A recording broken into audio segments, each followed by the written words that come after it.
Radio Pirate. Making history again.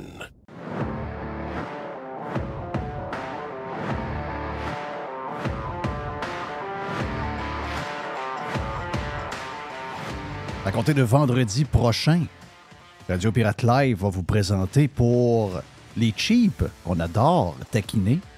On va vous présenter un genre de best-of de ce qu'on a fait avec les membres en Prime pour que vous saisissiez un peu notre mood un peu différent. Donc le vendredi, parce qu'on vous a proposé cet été d'ailleurs des best-of du Prime, donc vous avez découvert quelques affaires. Le vendredi, à partir de la semaine prochaine, vous aurez des meilleurs moments de ce qu'on a fait sur Prime. Et le but, ben oui, c'est sûr que le but, c'est de vous encourager à venir avec nous autres et de devenir membre en vous inscrivant sur radiopirate.com. Et là, ben tiens, commençons par un genre de moment qui est un best-of de la semaine. On a parlé hier, je vais le redire. On va dire la déclaration, la meilleure déclaration de la semaine. La chicane est pognée au village. Moi, j'haïs les lesbiennes. Vous me gossez. Et les nounes, ça m'écœure. Je ne sais pas comment vous faites pour en manger. Donc, c'est probablement la meilleure déclaration de la semaine. C'était dans le journal La Presse. Okay. Quelle citation pareille. Hein? Oui, hier, il y a des gens. Voyons, Jeff, c'est que tu as inventé là. Non, c'est la meilleure déclaration de la semaine. La chicane est pognée au village. Moi, j'haïs les lesbiennes. Vous me gossez. Et les nounes, ça m'écœure. Je ne sais pas comment vous faites pour en manger. Là, il nous manque là-dedans que c'est un homosexuel, un homme homosexuel qui...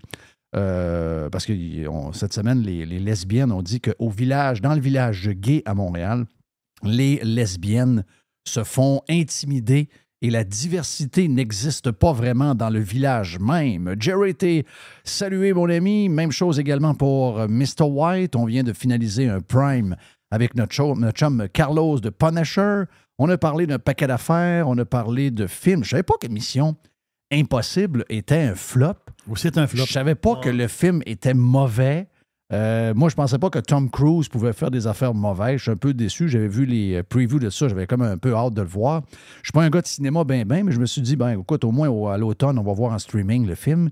Mais il semblerait que c'était un flop. Et on a parlé également de Freedom, pas grand-chose. Sound of Freedom. Sound of Freedom, qui a été le film boudé par les médias traditionnels. Et j'ai aimé ce que tu as dit dans le Prime, mon ami Jerry.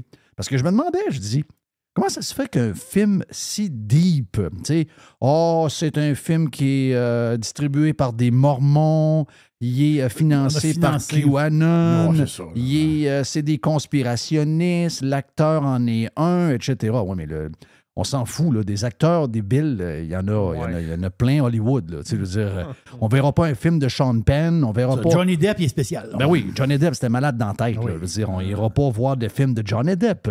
Il y a des gens qui ont fait des films. Weinstein a fait des films, puis finalement, les films n'ont pas été retirés des bibliothèques de films, là, malgré le fait que le gars est un salaud. Donc, il faut se calmer les nerfs un peu. Et là, le film a été un très bon succès, mais toujours boudé pareil par les médias mainstream. Ignoré totalement. Là. Complètement ignoré, même attaqué d'une manière un peu sournoise.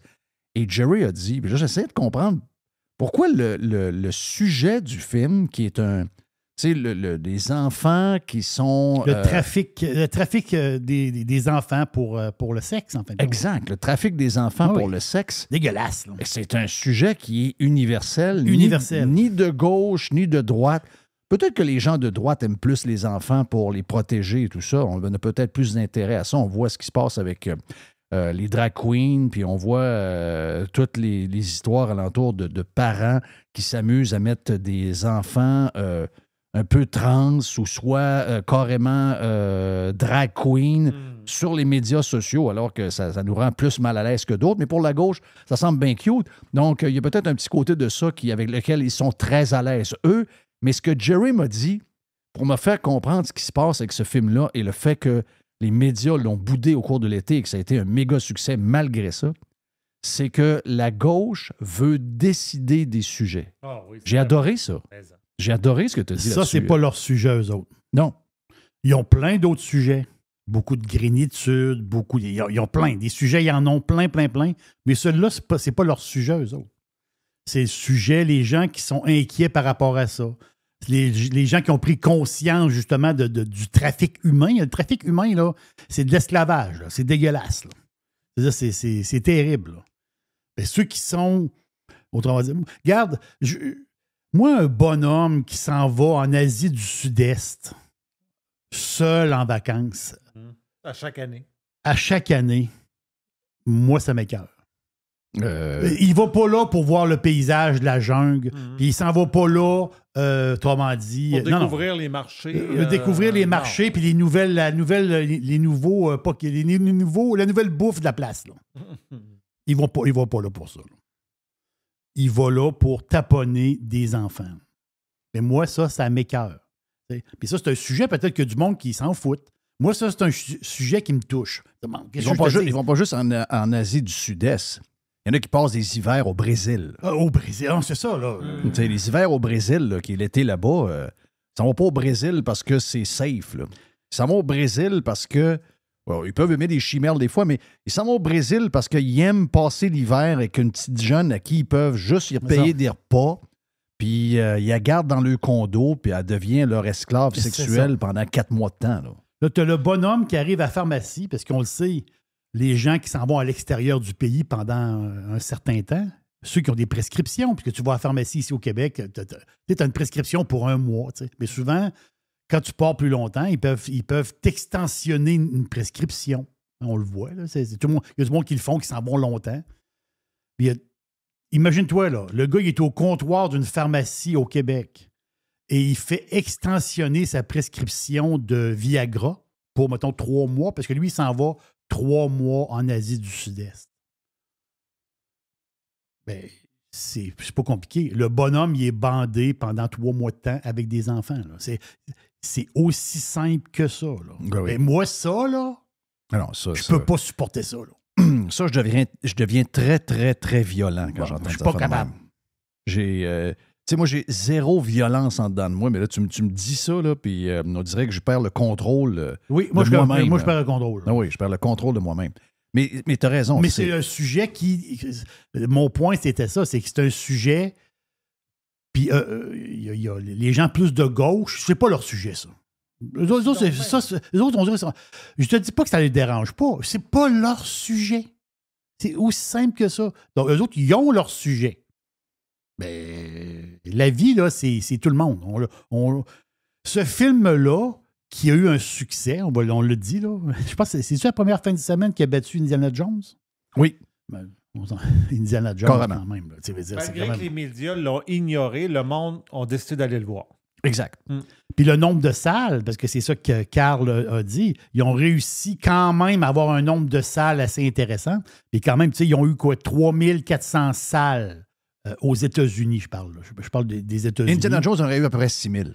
Indiana Jones, il en a eu pas mal. Je pense que ça approche le 5000. OK, c'est 5000. J'avais lu 6000, mais donc 5000. Donc, un peu plus. Un peu plus. Donc, le nombre de salles, il fait. 25 de plus, facile. Oui. Et malgré ça... Malgré ça, très bonne performance. Donc, tu veux dire, à un moment donné, tu peux pas... tu peux pas empêcher le monde de... Ils sont très louches. Ils sont très, ils sont très louches. Et ça nous a amené à parler, quand on a parlé de ça, ça nous a amené à parler du vidéo qui fait le tour. C'est une vidéo qui est sur Facebook ce matin, que j'ai vu sur Twitter également. Le vidéo du camion de vidange qui arrive avec un conteneur d'une épicerie, où les boîtes de bananes, les boîtes d'oranges, les boîtes de clémentines, les melons d'eau, probablement, il y a des œufs également. Oui, il y a des caisses d'œufs. Il y a probablement des affaires qu'on ne voit pas dans des boîtes fermées, qui restent fermées, étiquetées IGA. Puis, écoute, on nomme IGA, là, je veux dire, c'est répandu surtout dans les épiceries un peu plus de luxe que des épiceries à rabais. Parce que c'est drôle, j'en ai parlé hier sur Prime. Donc, hier, moi, j'ai dit que j'avais un malaise de rentrer dans les épiceries et de voir l'offre qu'on avait. Tu sais, je vais souvent chez Panier Extra.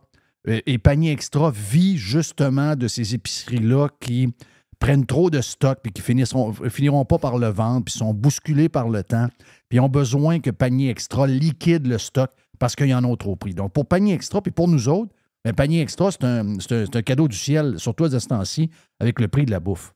Mais je veux dire, le réseau d'épiceries, puis ce que je vous parle là, j'imagine qu'il y a, comment est-ce que je pourrais dire, des pertes, probablement chez Super C aussi, chez Maxi aussi, mais moi, je pense que c'est vraiment plus Métro et IGA. C'est des belles épiceries, là. On dit-tu une épicerie? Donc, de belles épiceries. Et on est choyé, on rentre là-dedans, c'est l'abondance, autant au niveau de la diversité, de la quantité, les couleurs, tout est là pour qu'on consomme. Mais la réalité, c'est que quand on est là, puis moi, je vais rarement dans ces épiceries-là. OK, premièrement, ma blonde, il va plus souvent que moi, mais c'est très rare. Vous savez que je fais attention au budget, donc c'est très rare que je vais aller chez IGA, à moins qu'il y ait de bons spéciaux ou encore chez Métro. Mais je suis allé cette semaine pour aller chercher quelque chose. Puis là, je regarde l'abondance et je regarde les prix de l'abondance. Puis je me dis, OK, où je suis, je regarde le nombre de clients. On est mardi ou mercredi, il est 5 heures. Il devrait avoir plein de monde. Je dis, là, je me dis, mon feeling, c'est dans tout le frais. Là. Le canage, puis toutes les patentes, le congelé, c'est pas grave. Voilà. Mais ça, tout là. le frais, là, les mets préparés, le petit resto qui fait des affaires dans un comptoir, les fruits et légumes, les poissons, la viande. C'est sûr que tout ce qui nous est montré là, avec les prix qui sont affichés, j'ai comme l'impression qu'il y en a facilement la moitié qui prennent le bord. Il y en a trop. Je veux dire, ça peut pas rouler de même autant. Il y a trop de stock. Et là, on parle de ça hier. Puis je dis, moi, ça m'écoeure. Ça m'écoeure pour plusieurs raisons. Un, s'il en jette autant, dans ce qu'on achète, la perte est calculée, donc on le paye dans le prix. On le paye dans le prix, ça c'est sûr. Deuxièmement, quand un éleveur élève une poule, bien, la poule, soit qu'elle pond des œufs ou encore elle est là, puis elle va être sacrifiée pour qu'on se nourrisse. Je veux dire, pour moi, c'est un drame de savoir qu'un éleveur a élevé des animaux, qu'on a sacrifié ces animaux-là pour nous, puis que ultimement, on va crisser ça à la poubelle. Puis l'autre bout, c'est avec tout le monde qui ont faim, qui vont dans les genres de comptoirs pour aller chercher de la bouffe, soit gratis ou encore à petit prix. Comment, aujourd'hui, on peut encore crisser du stock dans un conteneur pour aller porter ça dans une dompe? Ça, c'est... Écoute, la vidéo que j'ai vue, là, ça m'a complètement écœuré. Drôle de timing, on en a parlé hier. C'est ça. Ça m'a complètement écœuré. Puis je pense que ça écœure beaucoup de monde. Mais je peux vous dire une affaire. C'est que ce sujet-là, ce vidéo-là, il va se promener entre le monde ordinaire. Mais il n'y aura pas... Je n'ai pas TVA, là. Je ne peux pas vous dire si en ce moment il en parle au LCN, mais j'ai quasiment envie de mettre ma chemise qui est là en avant de moi, là, que je n'ai pas sur le dos, mais qui est là. Je mets en pari ma chemise que ce sujet-là ne sera pas jasé par personne. Il n'y aura pas d'articles dans les journaux, il n'y aura pas rien là-dessus, parce que ce n'est pas leur sujet. Ils vont nous écœurer pendant des semaines de temps, nous dire qu'on prend trop de sacs de plastique à l'épicerie, qu'on prend trop de paille, qu'on prend trop de ci, qu'on prend trop de ça. Mais quand on essaie de lui dire, avant de nous écœurer sur le char que je roule, avant de nous écœurer sur le voyage que je fais, avant de m'écœurer sur le fait que je me fais un feu de foyer, peux-tu t'assurer que quand on met de la nourriture dans une épicerie, il n'y aura pas de perte, puis que tout le monde au bout de la chaîne aura sa part, puis que jamais on n'aura jeté quoi que ce soit? Un fermier qui fait de la salade, il travaille fort pour faire de la salade, surtout dans les conditions du Québec. Mais non, tu ne peux pas arriver au bout de la patente dans ton modèle et dire, au pire, c'est pas grave, on a prévu que 35% des salades, on les crisse dans le conteneur, puis le reste, on fait de l'argent anyway parce qu'on prend le prix et on le met sur ce qu'on vend. Oh, OK, parfait. Bien, ça, puis le fait de laisser aller, parce que là, il mouille, là. Il y a eu de la pluie hier, c'est écœurant. Hier, avec la pluie qu'on a eue hier, il y a des endroits qui ont eu 100 mm d'eau en l'espace d'une heure. Là. Ça, c'est sûr que tous les bassins de rétention ont débordé et le fleuve est bourré de marde. Donc, avant de commencer à virer fou avec « Oh, il fait chaud en Grèce. Oh, il fait chaud en France. Oh, il fait chaud en Alabama. Oh, il fait chaud au Mexique. Oh, bien, il y a seule place qui fait pas chaud sur le site, là. Il trouve toujours une place où il fait oh, on va avoir plein d'ouragans cette année. Arrêtez de dire ça. Vous attendrez à la fin de la saison. Les ouragans, là, la dernière fois que vous avez collé un été plein d'ouragans, il n'y en a pas eu. Vous avez collé un été sec avec des sécheresses et des temps chauds ici au Québec. C'est quoi qu'on a eu? L'inverse de ce que vous dites. Ce matin, c'est ouais, là, on s'attend à une saison. La saison d'ouragan commence là. On s'attend à une saison d'ouragan record. Ta gueule! Tu le sais pas. Tu peux pas prédire ça. Tu le sais pas. Ça se peut qu'il y ait un record, puis ça se peut qu'il n'y ait pas. Attends au mois d'octobre. T'as pas appris de tes... Non, ils apprennent pas. Ils sont là-dessus. Parce qu'ils décident du sujet. Ils décident du sujet. Et c'est ça la différence. À savoir comment ça se fait donc qu'ils ne parlent pas de ça. Nous autres, on est dans les choses plus concrètes. Moi, c'est faites tout pour nettoyer tous les cours d'eau qu'on a. C'est le fleuve en particulier. Parce qu'on me dit, on ne peut pas mettre un pipeline dans le fleuve, comme s'il n'y en avait pas. On ne peut pas mettre un pipeline dans le fleuve. On ne peut pas mettre un port méthanier dans le fleuve à Kakuna parce que nous autres, on a à cœur les belugas, notre beau fleuve. Rabasca, c'est toute une histoire. Ben oui. Ça a duré des années. Des années et des années. Ben, je peux vous dire une affaire. C'est que des petits étrons de kéka, des petits kékans dans le fleuve depuis le début de l'été, il doit me dire de quoi. Les belugas doivent avoir la face brune, pas à peu près, puis c'est pas du chocolat favori. Okay? Ça déborde de partout. Là. Ça déborde de partout. Mais on tolère ça. On tolère ça. On tolère le fait qu'il y a du gaspillage alimentaire dans toute la chaîne. On en paye le prix personnellement. On a sacrifié des animaux. On a fait travailler du monde dans des champs. On a fait venir du monde de l'autre bout du monde là, pour aller cueillir ces affaires-là. Puis ultimement, on les sac. Puis en plus, les bananes ne poussent pas ici, là, ils arrivent de très loin. Ils arrivent de très loin, c'est ça. On les sac dans Dompe. Le vidéo de ça, c'est dégueulasse. Les réactions sont unanimes. Et vous allez voir que c'est un bout que je ne comprends pas. Ça devrait être un sujet de la gauche. Mais la gauche, elle est sur les pick-up. La gauche est sur les pick-up. La gauche est sur les pailles. La gauche est sur l'emballage. La gauche est sur toutes des affaires un peu folles, un peu bizarres. Mais sur les affaires concrètes, la gauche n'est jamais là. Quand je vois des caisses d'œufs, on y voit, c'est visible. Là. Et dans une caisse d'œufs, il y a énormément d'œufs dans une caisse. Là. On t'entend-tu? Mais ça, c'est des œufs. Tu as des œufs. Oui, mais il y a une poule, puis la poule, elle mange. Donc, le grain que la poule a mangé, il vient de quelque part. En réalité, le grain, tu le jettes. En réalité, tu as l'œuf que tu jettes, mais en réalité, tu as le grain que tu jettes qui vient avec. C'est la poule à manger, là. Donc, ce grain-là, il a poussé quelque part. Oui. Donc, c'est une perte qui s'accumule comme ça.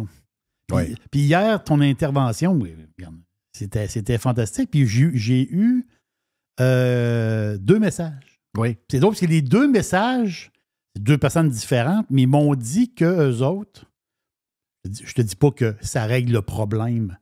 On parle de Panier Extra qui est tout à fait extraordinaire. Il y a plein de stocks chez Panier Extra.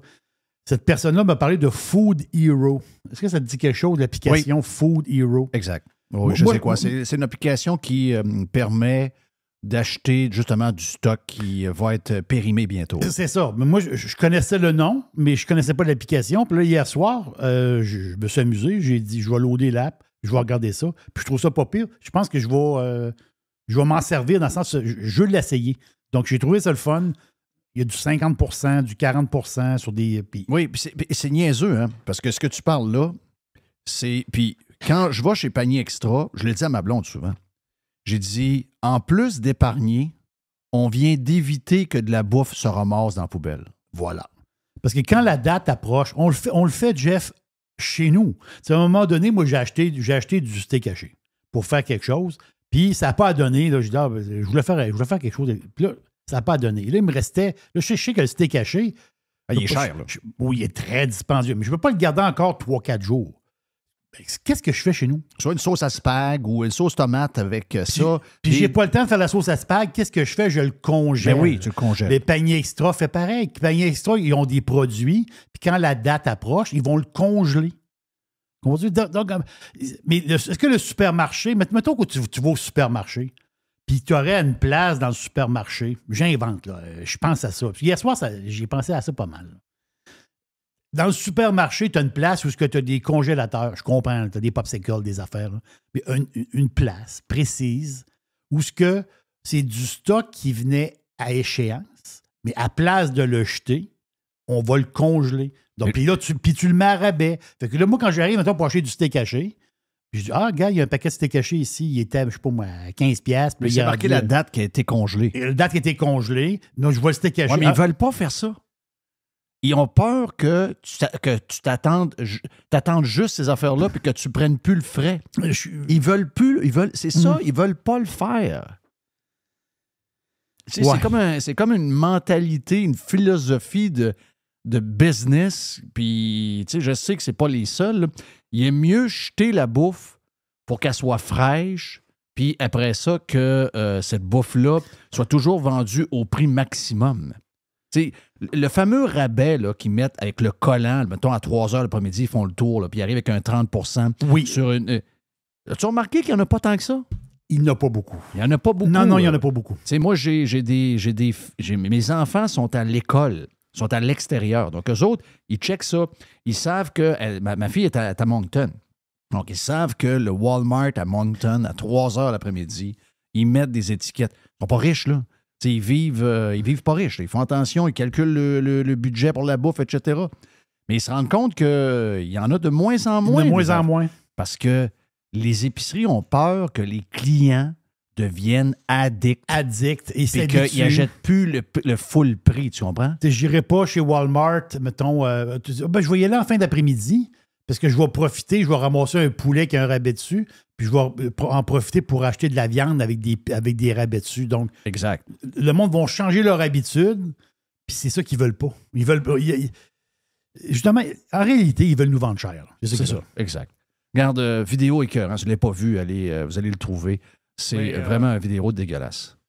Quand tu as parlé de ça hier, là, que les épiceries possiblement jetaient de la bouffe, là, sincèrement, moi, je ne croyais pas à ça. Hier, tu ne me croyais pas? Ben, moi, ce que je me disais, je dis, ben voyons, ils sont organisés, là. Ils sont organisés avec des banques alimentaires, ils sont organisés avec d'autres épiceries. Je dis, voyons, il n'y a personne qui jette de la bouffe, là. S'ils en jettent, c'est très, très peu, là. Mais quand j'ai vu la vidéo, si je n'avais pas vu la vidéo, je pense que tu m'en as parlé un matin quand on s'est vu la première fois à 7 h le matin, ça t'a shaké. Ben là, j'ai dit, voyons donc. Des trucks pleins de bouffe. Là, j'ai dit, voyons, il y a plein de monde qui ont de la misère à arriver. Comment qu'on est organisé, donc? Mais surtout que c'est pas un gros sujet de la gauche. Ils font plus de ballons dans leur tête sur des pailles que là-dessus. Tu vois bien qu'ils sont complètement fuckés, ce gang-là.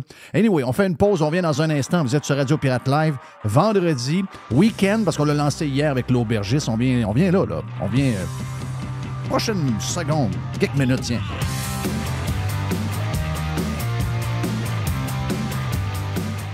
Every hour. Juste du bon stuff. Radio. Get pirate or get out. This is going to give you the energy to go on. Radio Pirate. Radio Pirate.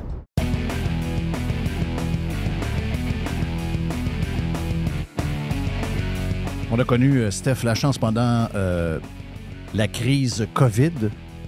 Un des seuls entrepreneurs, en tout cas, il n'y en a pas beaucoup. Ça, c'était une de mes déceptions de cette crise-là, où plusieurs nous parlaient en dehors des ondes, mais avaient très peur de s'afficher publiquement et d'expliquer que tout ça n'avait pas de sens. Steph Lachance le fait.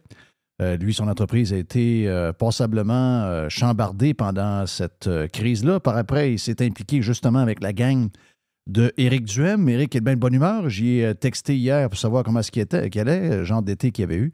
Bien, hâte de venir nous voir prochainement ici dans nos nouveaux studios.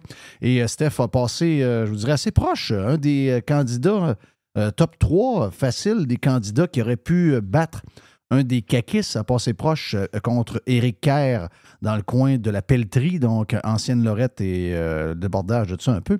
Donc, et Steph a décidé récemment de se lancer en politique municipale avec son propre parti. Quel est le nom d'ailleurs, Steph? Juste me rappeler le nom du parti. Respect citoyen. Exact, Respect citoyen. Respect citoyen. Oui, Je pense que c'est d'à propos comme nom. Ben oui, c'est sûr que oui, parce que là, le citoyen, il est pas mal dernier dans la patente. Pendant l'été, on a l'impression que tout arrête, mais la vérité, c'est que ça se passe pas de même. S'il y a des choses qui n'ont pas de bon sens, ces choses-là continuent à arriver à tous les jours. Tu m'as fait la nomenclature de quelques patentes qui sont passées dans les derniers jours, les dernières semaines.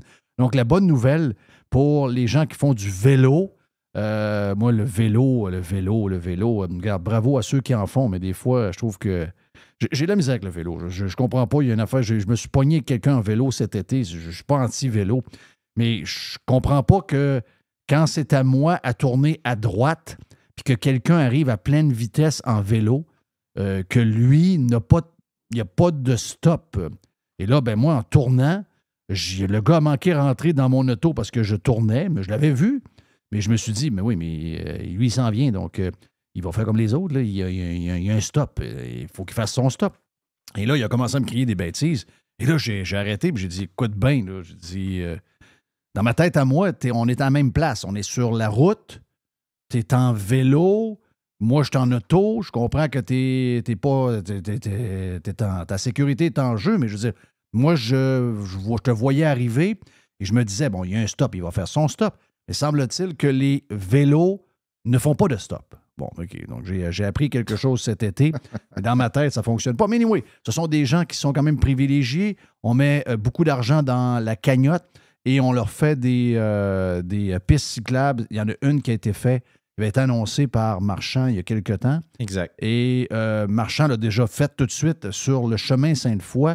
Mais on a fait ça à l'envers un peu de ce que je comprends, Steph. Oui, ben c'est ça que je voulais vous parler ce matin là, en tant que tel. À Québec, on est toujours un modèle. Hein. Je sais que tout le monde à travers la planète regarde le Québec parce que c'est un modèle. Le modèle québécois.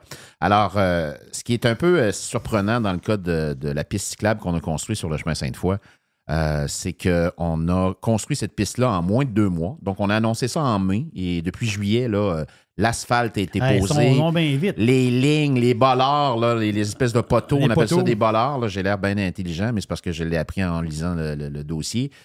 Sont installés, tout ça. Et donc, on a tout fait ça en 2 mois. Mais là, un coup que tout est installé, on a perdu 136 cases de stationnement sur le chemin Sainte-Foy pour les commerçants, tout ça. Mais malgré tout ça, là, on décide de faire une étude d'achalandage.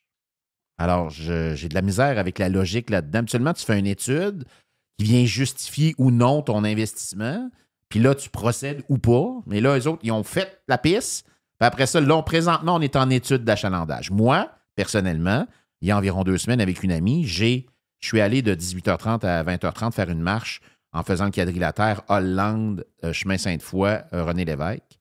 Et durant les 2 heures que j'ai été là, j'ai vu 7 cyclistes en 2 heures. Puis là, j'ai pas les coûts, là, combien ça a coûté, tout ça. Puis là, je tiens encore à vous rappeler que cette piste-là... C'est du concret, là. C'est du très concret. Et cette piste-là... Et d'ailleurs, je peux vous déjà... Je vais te faire une primeur, Jeff. C'est sûr que cet hiver, je m'installe sur le coin avec un compteur, tu sais, comme on avait pour les portes de bar. Là. Oui. C'est sûr que je vais passer une demi-journée pour compter le nombre de bicycles qui vont passer en hiver. Parce que il va y avoir du déneigement. À l'année. À l'année. Ça va être déneigé à l'année. Wow. On a de la misère à déneiger les rues pour les gens et les trottoirs, mais on va déneiger piste cyclable. Ben, c'est un peu ce qu'il a dit, là. C'est pour moi qui... on rêve pas, là. Les citoyens et les commerçants, c'est... Quelle rue, là? C'est la rue... C'est chemin Sainte-Foy.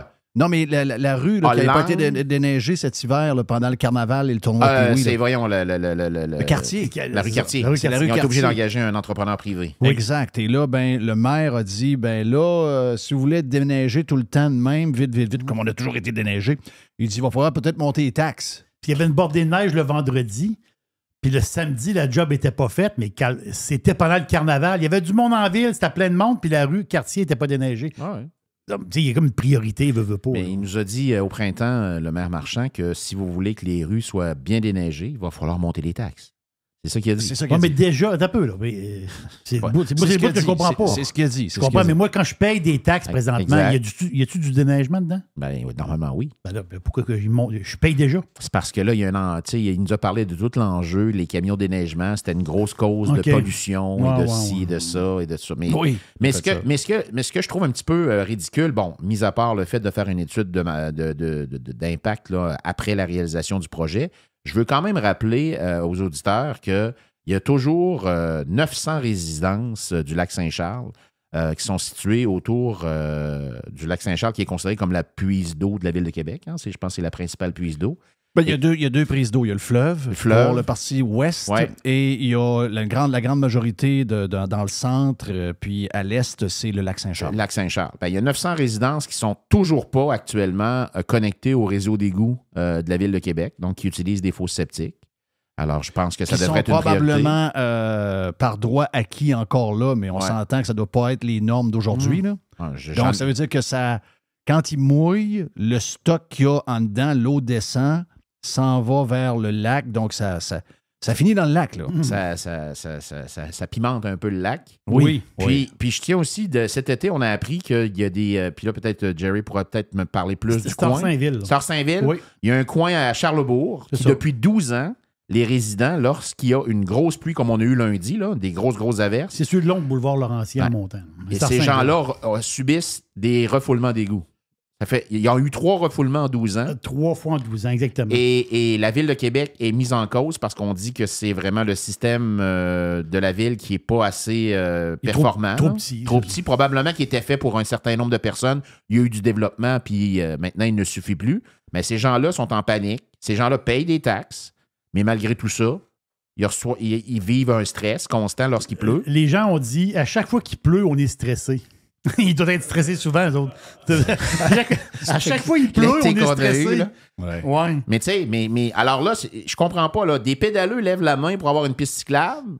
On leur fait ça en dedans de 2 mois, mais il y a des gens... C'est quasiment automatique. Mais tu sais, il y a des gens en 12 mois, en 12 ans, qui n'ont pas le service. Puis je trouve... Puis dans mes recherches que je faisais, je trouve ça...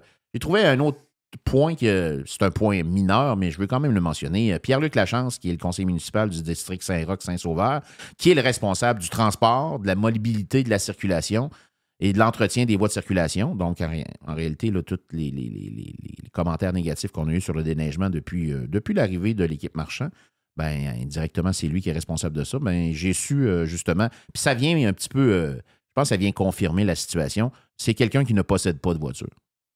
Alors, il n'a pas d'auto. Fait que lui, je veux dire, c'est sûr qu'il prêche dans sa façon de penser. Un bon gars, là. Oui, je me suis fait dire qu'il y a des bons commentaires de la part de ses citoyens, mais tu sais, c'est...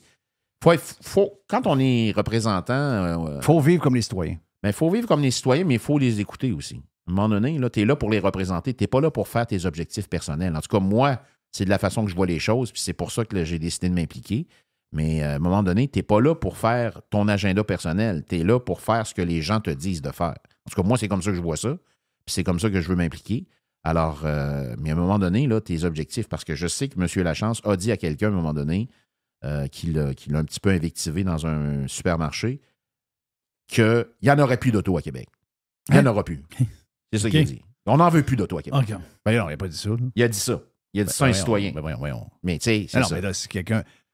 OK, tu as le droit d'être... Je le connais, là. Ouais. Quand il était avec la bombe, c'était un peu son gars de techno, tout, là, mais quand il est arrivé Marchand, on a vu le vrai personnage derrière ce jeune homme-là. C'est un gars hyper à gauche, hyper green. Puis sais-tu quoi? On a besoin de tout ce monde-là. Là. On a besoin de gens qui pensent... Tout le monde a droit à ses opinions. Tout le monde a droit à ses opinions. Tout le monde a droit à ses bebelles.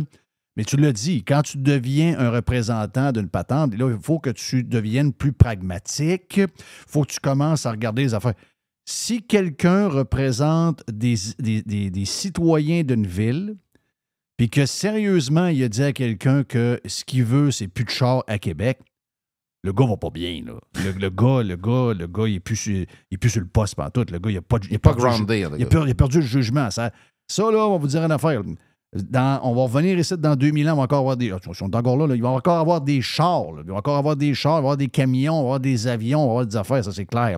Comment il va être propulsé, je ne sais pas, mais il va en avoir. Mais ça fait partie des gens, je pense que ça fait partie de la particularité de Québec, là, versus, tu sais, souvent on se compare à soit Montréal ou d'autres endroits. Québec, là, la voiture, ça fait partie inhérente de la vie des gens. Ça a toujours été, puis ça sera toujours ça. Et c'est très différent. Alors c'est sûr que quand on voit que justement les histoires de pistes cyclables, que le maire Marchand s'est inspiré J'ai ici le commentaire, là, visiblement inspiré par la mairesse de Montréal, Valérie Plante, et par son récent périple à Copenhague, au Danemark. Wow. C'est ça, ses inspirations. Je m'excuse, là, mais ça ne correspond pas à nos objectifs personnels en tant que Puis les gens aiment aller à Copenhague. Les gens aiment comment est-ce que c'est Copenhague. Mais Copenhague, c'est tout l'inverse. Si on était capable de le faire à Copenhague, on est capable de le faire. Non. On ne sait pas le même climat. La ville n'est pas faite de la même manière. C'est plat. Notre culture est différente. Savez-vous quoi? On est en Amérique du Nord. Là. Premièrement, on est en Amérique du Nord. On n'est pas en Europe. On n'est pas dans les pays scandinaves. On n'a pas le même mindset. On n'est pas. Peut-être qu'un jour, dans 100 ans, on sera rendu ailleurs. Mais pour l'instant, c'est pas pantoute ce qu'on est. Puis ce que nous sommes, puis la manière qu'on vit, on est envié par des milliards de personnes sur la boule qui aimeraient avoir, puis aimerait être ce qu'on est. Donc, pourquoi il faut avoir honte de ça? Pourquoi il faut se cacher? Pourquoi il faut être ce que d'autres sont, puis que finalement, il aimerait ça être un peu différent. Moi, j'ai déjà mangé chez moi avec un gars de Copenhague, un jeune homme de 25 ans qui est venu chez nous. Puis, oui, tout très fier des affaires, mais il nous enviait sur un paquet de choses, en passant. Donc, il ne faut pas avoir honte de ça, là. Non, exactement. On a appris aussi, Jeff, si tu me permets, que la caisse, le CDPQ, là, qui est le bras, autrement dit, qui fait de la caisse de dépôt, qui fait des trains là, pour le REM à Montréal. Bon, on a vécu il y a 2 semaines là, l'ouverture du REM. Étais-tu là? Tu allais faire un tour parce qu'il était gratuit, non? Non, je ne suis pas allé. Je vais y aller, par exemple. Beaucoup de monde ont essayé le... Oh, oui. En tout cas, je ne sais pas qu'est-ce qui... mais ils ont dit, hey, en fin de semaine, on s'en va prendre le train. C'est quand même spécial, ça, hein? Qu'est-ce que tu fais? Ah, je vais aller essayer le train. Il y a des gens qui ont attendu 1h30. Ben oui, mais là, t'attends pas. Pour 18 minutes. Tu dis, OK, on va essayer le train. Mais là, tu arrives là, il y a beaucoup de monde qui veulent essayer le train. Tu revires de bord parce que le train, il va être là. C'est ça, il va être là tout le temps. Il va être là tout le temps. Ah ouais, mais il sera pas gratuit. Bon, même ça coûte 5$, je veux dire. 5$, 1h30, ça vaut-tu 5$? Oui, probablement que oui. Mais ils sont allés pareil. Ça m'inquiète un peu de voir qu'autant le monde n'a rien à faire. Mais ça se passe pas bien depuis le début, on dirait. Non, ça se passe pas bien. Beaucoup de plaintes au niveau du bruit, premièrement, au niveau des gens qui restent près du parcours. Donc, c'est quelque chose qui va probablement se répercuter aussi. Je pense aux gens de P12 en tant que tel à Sainte-Foy, là, que ça va passer dans leur cours en tant que tel.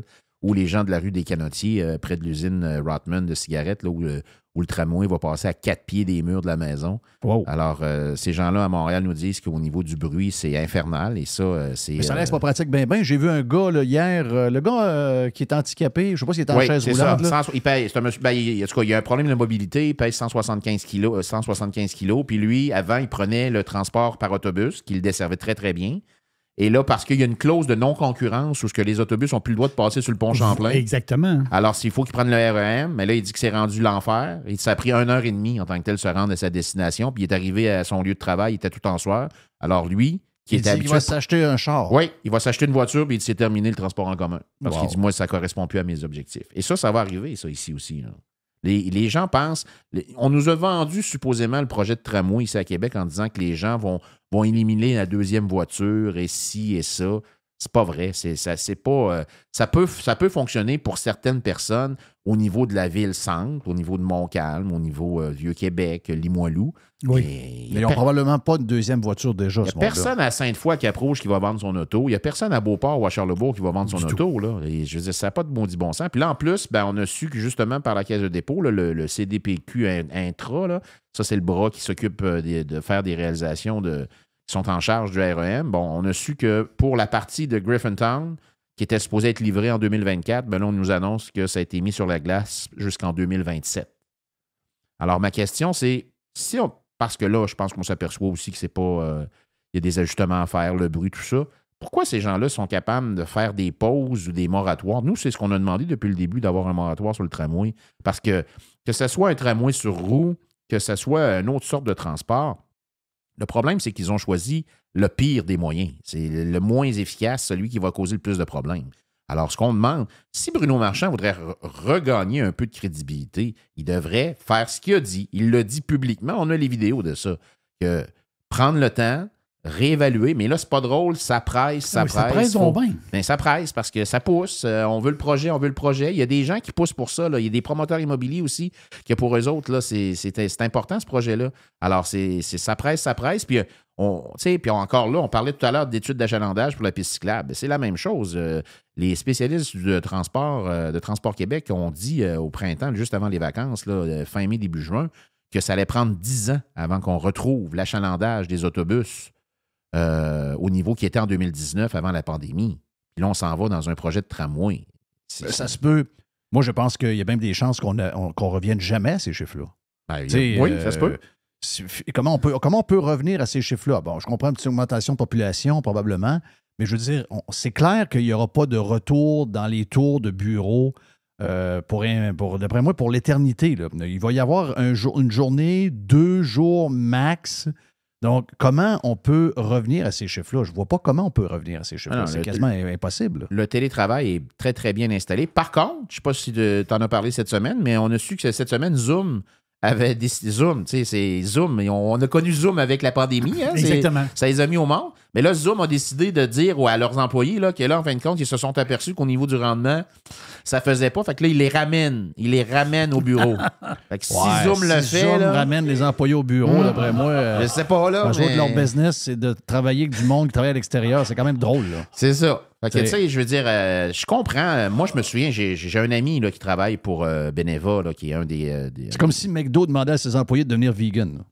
C'est quand même. C'est quand même contradictoire avec le business. Là. Mais tu sais, avant mon ami, là, il me disait chez Beneva qu'il y avait des problèmes au niveau des locaux. Il manquait tout le temps de place, Il dit, c'est sûr que maintenant, avec le télétravail, puis on a bien adapté tout ça, puis là, on s'est servi de la pandémie. Ça c'est peut-être dans les points positifs de la pandémie, c'est que les gens ont appris à mieux travailler avec cette technologie-là. Puis il dit maintenant, on n'a plus de problème d'espace. Là. Même on a des locaux à louer parce qu'on en a trop. Il y en a trop, ça. Parce qu'ils se partagent. Il y en a qui viennent tel jour. Il y en a ils prennent le même espace de travail. Mais ils se partagent la place. Au lieu de personnaliser son bureau avec la petite photo, c'est un bureau qui est plutôt neutre. Puis tu arrives avec tes affaires, tu les mets, tu travailles, puis tu t'en vas, c'est fini. C'est neutre, il faut que ça soit très, très neutre. Hein? Oublie pas, là. Faut que ça soit plus neutre que tu penses. Faut pas que ça ait l'air trop gars, pas trop fille. Même un peu plus monsieur, madame, style drag queen un peu, là. Toutes sortes de couleurs arc-en-ciel. Hey, dis-moi donc, as-tu entendu parler que le pont Pierre-Laporte est encore mal amoché et qu'il y a besoin de cash? Ben, on sait que le pont Pierre-Laporte, il y a des gros problèmes au niveau des sustenances. Il faut quand même mentionner là, qu'au niveau du pont, là, j'ai la statistique ici, là, mais c'est 120... Coudon, il va-tu tomber avant le pont de Québec, ce pont-là? Ben, en tout cas, honnêtement, il est très magané. Là. Il est très, très magané là, au niveau. C'est 126 000 automobilistes qui franchissent le pont tous les jours. C'est le pont où le... D'ailleurs, j'avais été très surpris d'apprendre cette statistique-là, mais il y a plus de volume sur le pont Pierre-Laporte qu'il peut y en avoir dans le pont Hippolyte-Lafontaine. Dans le tunnel? Dans le tunnel. Wow. Alors, c'est vraiment l'endroit où il se passe le plus de gens. Et là, on vient d'apprendre que le MTQ a signé une entente de 10 ans avec un consortium de 3 compagnies, 80 millions de dollars, pour l'expertise au privé, pour pouvoir accélérer le remplacement des suspentes du pont et mieux connaître l'état des infrastructures. D'ailleurs, le tweet de l'été, on va se le dire, là, c'est un gars qui s'appelle Patrick Marsollet, OK? C'est un gars de C'est quoi? Très à gauche, très anti tout ce que nous, on défend. Faut comprendre, le gars a marié ou il a pris comme je sais pas trop, comme blonde. Il a pris Elsie Lefebvre. Oui. La péquiste blonde là, qui est ultra-gauchiste dans le Journal de Montréal. Donc, très, très à gauche. Anti-troisième lien, comme toute la gang de Montréal et tout ce que tu veux. Et là, s'en va en vacances dans le coin de probablement Bécomo, passe par Baie-Sainte-Catherine pour aller prendre le traversier pour franchir le Saint-Laurent et l'estuaire, le dernier bout du Saguenay, pour s'en aller à Tadoussac et filer vers Bécomo, le plus mauvais plan de la Terre. Là. Mais si vous voulez vous rendre à Bécomo, le plus simple, Parc-Laurentide, Chicoutimi-Nord, vous en allez vers Sainte-Rose-du-Nord, bang, Tadoussac. Ben voyons. C'est la seule manière de le faire. Et là, ben, attends 2 heures. Problème, on sait que le Québec n'est pas capable d'opérer les traversiers, c'est le bordel. Non, c'est le bordel. La Société des traversiers du Québec, là, ça, c'est, honnêtement, là, ça fait longtemps que ça devrait être en tutelle. C'est incroyable, ça. C'est une comédie. C'est une vraie comédie. Ils ont fait bâtir un bateau en Italie au gaz liquide. Ce bateau-là n'a jamais marché. Il est toujours brisé. Il y a eu 80 voyages de fonctionnaires de la Société des traversiers qui se sont présentés en Italie pour superviser les travaux. Aïe aïe. Wow. Une belle supervision avec une petite visite au Colisée peut-être en même temps. Là. Mais ça, c'est épouvantable. Là. Ben, le gars, Patrick Marcellet, il a voulu traverser le Saguenay pour se rendre à Bécomo et ça marche pas. Donc là, il a fait un tweet puis il dit hey, ça prendrait un pont là, pour se rendre à Tadoussac. Là, finalement, quand eux sont pognés dans le trafic, là, maintenant, pour eux autres, ça prend un pont. Il n'y a plus de problème de pont. Il n'y a plus de problème de ben là, le pont, c'est dangereux, puis ça multiplie les voitures, puis c'est pas bon pour l'environnement, puis c'est pas bon pour l'étalement urbain. Non, quand ça touche le petit patente, tout bonnement, un pont, ça en prend un. Pour mes vacances, ça prend un pont. Exact. Mais Jeff, tu sais, je vais juste faire un parallèle par rapport à le week-end dernier. Là, on a vu qu'en fin de compte, dans Jean Talon, pour la prochaine élection partielle, là, les QS, en fin de compte, c'est Bolduc qui va se présenter. Là. Ça fait 5 fois qu'il se présente dans Jean Talon. Puis je t'ai montré un petit peu l'hypocrisie de cette mouvance-là, dans le sens que les deux chefs, là, Manon puis Dubois, là, étaient contre. Ils voulaient avoir une fille, ils voulaient pas avoir un gars. Dubuc voulait se présenter. Le président de la circonscription de QS a dit à ses membres de ne pas voter pour Bolduc. Ils ont fait une investiture. Bolduc a gagné. Là, après ça, c'est les gros colleux, puis bras dessus, puis on s'embrasse. Tu sais, je trouve ça... Ça n'a pas de. C'est un peu. Je fais un parallèle par rapport à ce que tu viens de dire, dans le sens que ils font des choses quand ça fait leur affaire, puis sinon, ils se cachent. Au même titre que QS, c'est supposément les grands défenseurs de l'environnement. Par contre, ils appuient le tramway de Québec à 100%. On va couper des arbres, mais ça, c'est pas grave. Il faut ce qu'il faut. Tu sais, c'est de l'hypocrisie pure et simple. Je trouve ça épouvantable. Puis en fin de semaine, là, l'histoire de QS, là, j'ai trouvé ça... ça m'a levé le cœur de voir ça, parce que le gars s'est fait chier sa tête, excuse-moi l'expression, par son exécutif, par l'association, par le national. Puis au final, il se fait voter, puis après ça, on le félicite, puis on y tient les bras dans les airs, puis bravo, tu vas nous représenter. Un gars un peu louche, là, on va se le dire. Ouais, on sait qu'il est à l'origine de certaines choses qui sont un petit peu... C'est le gars qui est dans le dossier, c'est lui qui Pierre a voulu Lacroix, de Marc Lacroix. Marc Lacroix. Pierre Lacroix, Michel Lacroix, puis Marc Lacroix. On va finir par y arriver, on va tous les nommer. Donc, le docteur Lacroix, Marc, qui est un ami que je salue, c'est lui qui est derrière ça, très, très proche de QS. Ben oui. Je ne sais pas s'il est encore proche, vraiment proche de Catherine Dorion, mais il a été très, très, très, très, très proche de Catherine Dorion, et ça, on ne le mentionne pas non plus. Mais je suis d'accord avec toi sur le principe, sur le fond, de voir que les partis politiques veulent pognasser la démocratie juste pour des histoires de représentation plus juste, hommes, femmes, gays, pas gays, hétéros. Oh, regarde, c'est compliqué à mort. C'est rendu vraiment dégueulasse. Là. C'est rendu qu'on ne respecte plus les membres et leur vote au nom de la diversité. C'est rendu complètement cinglé. Non, donnez-nous le pouvoir, puis après ça, on va s'occuper du reste. Puis on ne s'occupe pas de vous autres. C'est exact. Ça, c'est pas acceptable. C'est inacceptable. Imagine-toi, tu es à la base. Tu n'es même pas rendu au pouvoir. Non. Imagine-toi si tu veux gérer de cette manière-là quand tu es là. Imagine-toi si un jour, ces gens-là sont en haut. Quand tu as le volant dans les mains, là, c'est épeurant. Non, c'est dangereux. Ouais. Hey, merci, Steph. Grand plaisir. Respect citoyen, c'est le nouveau parti politique municipal de Québec. Mais je vous dirais que ce que j'aime de Steph en plus, parce qu'on a des auditeurs un peu partout au Québec, c'est qu'il y a une bonne manière de voir l'actualité puis de bien résumer ce qui se passe. On a pas assez de voix comme Steph, donc thumbs up, mon ami. Merci. On fait une pause. C'est la boîte à Jerry après, ici même, sur Radio Pirate Live. Pirate. Radiopirate.com. Next. Radio Pirate. Radiopirate.com. Oui, bonjour. Je voudrais commander une pizza, s'il vous plaît. Et voici... Jerry. Il y a une chose qu'il faut dire. La boîte à pizza, c'est une boîte très étrange. Dans le sens qu'il n'y a pas d'ordre. C'est une espèce de ramassis de toutes sortes de patentes.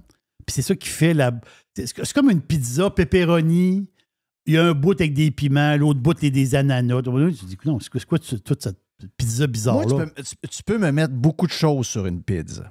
Mais toi, c'est ananas, non. Ananas, c'est non. Au restaurant, on l'a eu quelques années, une pizza jambon ananas. Hawaïenne? On l'appelait la hawaïenne. La hawaïenne.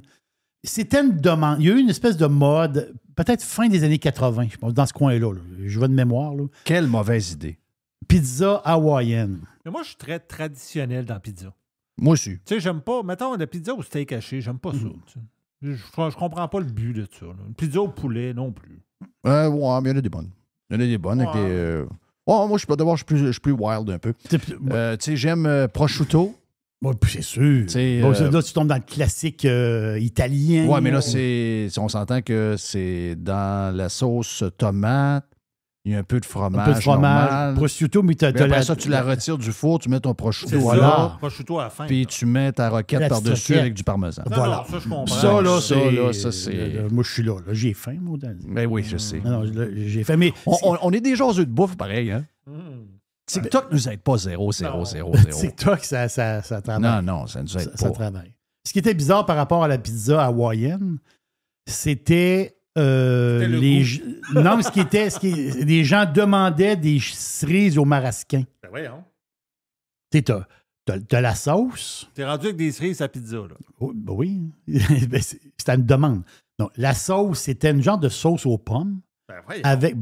Avec c'est une sauce aux pommes.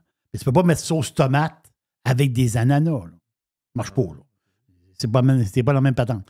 Sauce aux pommes, fromage, avec du jambon émincé, des ananas, et il y avait, ça c'était demandé par les gens, des cerises au marasquin sur la pizza. Moi, j'ai vu ça de mes yeux vus, là. Assez spectaculaire, mais ça, c'était une mode, puis je pense qu'aujourd'hui, pizza ananas, je pense que c'est moins populaire. Mais mon feeling, c'est que c'est pas mal moins populaire. Ouais, moins populaire. Moi, je suis allé en Italie, là, puis j'en ai pas vu. Non.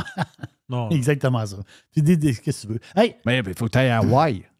OK. Ouais, Hawaï. Le feu est poigné. Là, les pizzas le sont feu est brûlées. Les pizzas sont brûlées. Il y a ça, là. Non, Le four et tout. Non, on rit pas de C'est à ça. cause des changements climatiques. Non, c'est un rayon lumineux qui est arrivé de l'espace. Ben oui, t'as-tu vu la photo? Ouais, mais ça, c'est pas vrai, là. C'est une soucoupe volante qui est arrivée. J'avais dit pas. Et il y a... Tu crois ça, toi? Oh, Carl Sanson vient de m'écrire. Oui, mais... Non, mais c'est un rayon lumineux qui a parti les feux. Ouais, mais j'ai vu la photo, mais je pensais que c'était un genre de joke de Babylone, je sais pas trop quoi, là. C'est vrai, cette affaire-là? Non, mais c'est sûr, c'est une joke. Voyons donc. OK, mais je sais pas. Moi, je suis bonasse un peu. Moi, quand Jerry me dit quelque chose, je le crois. Non, non, c'est la boîte à pizza, là. OK. Fais attention, là. Fais attention. Hey, moi, je pense... Tu sais, au Québec, là... OK, Jeff. Au Québec. La pizza, la seule affaire que j'aime pas, c'est du fromage de chèvre. Non, moi, le fromage de chèvre, en général, j'aime pas. J'aime pas ça, je trouve que ça goûte la laine. Je sais qu'il y a du fromage de chèvre, mais plus doux aujourd'hui. Un peu comme le bleu. Il y a des bleus très intenses, il y a des bleus très, très, très doux. Oui. Mais pizza, fromage de chèvre, ça me dit rien. Ça, c'est drôle, hein, quand le monde, il parle de l'agneau. Hein. Puis là, quand tu leur dis, mettons... Ça goûte la laine. Ça goûte la laine. Ils ont dit, ben, il faut que ça soit bien apprêté et qu'il y ait une bonne sauce. Ouais, mais si tu t'es rendu à mettre une grosse sauce pour cacher le goût de la laine, c'est parce que c'est pas bon. Là. Non, c'est ça. Tu comprends? Mais il y a des qualités d'agneau. Oui, le mouton, c'est carrément une... tu te mets de la laine dans la bouche. Ça, c'est... On rêve-tu quand on dit ça? C'est-tu exagéré quand on dit ça? Non, c'est pas exagéré. Okay. L'agneau, c'est sûr que l'agneau, ça a un goût particulier. C'est moins pire. Du mouton, c'est la laine, carrément. De l'agneau, il y a un petit goût de laine. Faut l'avouer. Oh, oui, mais c'est un goût particulier. Mais de l'agneau grillé, un carré d'agneau bien fait, c'est extraordinaire. Là. Mais c'est pas ma viande préférée. Là. Si je suis invité chez des gens et il y a de l'agneau, j'adore mais ça. tu as raison. Ça prend, comme Mr. White dit, ça prend une genre de sauce brune avec un peu de menthe dedans. Voilà. Il faut que tu agences des goûts pour que ça... Mais j'aime. Le carré d'agneau, j'aime. Le carré d'agneau. Les joints, là, pas les côtelettes, là, les os. Là, les os, voyons. Le bout d'os, là. Oui, les côtelettes d'agneau, tu veux dire? Non, les jarrets d'agneau. Oh, okay. Les jarrets. Jarrets d'agneau, je trouve que ça goûte vraiment plus. Les bouts d'os. Ouais, mais prends celui de la Nouvelle-Zélande. Il goûte pareil. Tu sais, je dis, il goûte encore la laine un peu. Ouais. Mais les Marocains apprêtent très, très bien l'agneau. Ouais, ben, bon point. Parce que si tu manges un couscous fait par une Marocaine ou des Marocains, là, Incroyable. puis il y a de l'agneau dedans. Là, Oui, c'est de l'agneau. Là, c'est un autre patente. Là, tu sais même pas que tu manges de l'agneau. Parce Moi, que je les autres, sais, ils ont mais un parce que- mélange d'épices. C'est ça, c'est Parce les que c'est cuit épices. longtemps. puis- Voilà. C'est les ils ont épices un qui font le twist. job, là, c'est ça. Les épices font le travail, puis c'est ça qui enlève ce petit goût-là de laine. Carrément. Ouais. Donc, si je vais au magasin d'épices, je regarde épices anti-laine. Oui, c'est ça? Ou C'est ça. épices marocaines. Il y a déjà des mélanges qui se vendent. Ah oui? Épices marocaines, ben oui. J'en ai chez nous. Ouais, t'as un côté très marocain, toi. J'adore ça. J'adore le Maroc. Je suis allé plusieurs fois. Oui. J'adore le Maroc. Je suis allé jusqu'au désert. Moi, Marrakech, j'adore ça. C'est Moi, je déjà- sais. Non, moi, ma femme n'a pas aimé le Maroc. Elle a aimé la beauté du Maroc, les gens au Maroc. Elle n'a pas aimé Elle trouvait ça peut-être un peu chaotique. Ça se peut-tu? le chaos total et un peu la pression des vendeurs dans les souks. Puis ça, là, c'est inimaginable. Vous ne pouvez pas vous imaginer. C'est un autre monde. Mais il y a un truc. L'affaire, c'est qu'il y a un truc, la manière d'aborder les gens qui veulent te vendre des choses. Il y a une manière d'être. Tu l'engueules? Non. Il y a une manière d'être. Touche-moi pas! Je veux rien savoir. Parce que quand quelqu'un te parle, puis que tes yeux fixent constamment quelque chose, c'est là qu'ils s'aperçoivent que tu es intéressé. Il faut que tu aies un regard un peu plus hagard, un regard un peu plus général. Et là tu n'as pas de problème. Je suis allé au Maroc avec mon fils. On l'a passé une semaine là ensemble. On l'a passé une semaine à Marrakech. T'as failli mourir. T'as failli mourir. Oui, c'est ça. On s'est fait un... Qu'est-ce que tu veux? L'eau n'a pas bouilli. J'ai pris un café à un moment donné. Parce que le thé est servi très chaud. Le thé à la menthe, tout à fait extraordinaire. Mais je suis arrivé à l'aéroport, puis j'ai pris un café. Ah, c'était à l'aéroport? Ben oui, Ça, c'est je me café rappelle pas. à l'aéroport. Quand je suis revenu, j'ai failli y passer. Mais non, c'était là. C'est Ouais. vraiment- Faut t'assurer que l'eau est ben bouillie. là. Voilà, donc c'est de l'eau en bouteille ou le fameux thé à la menthe, zéro problème. Mais le thé à la mentte, il est bouillant, là. C'est bouillant.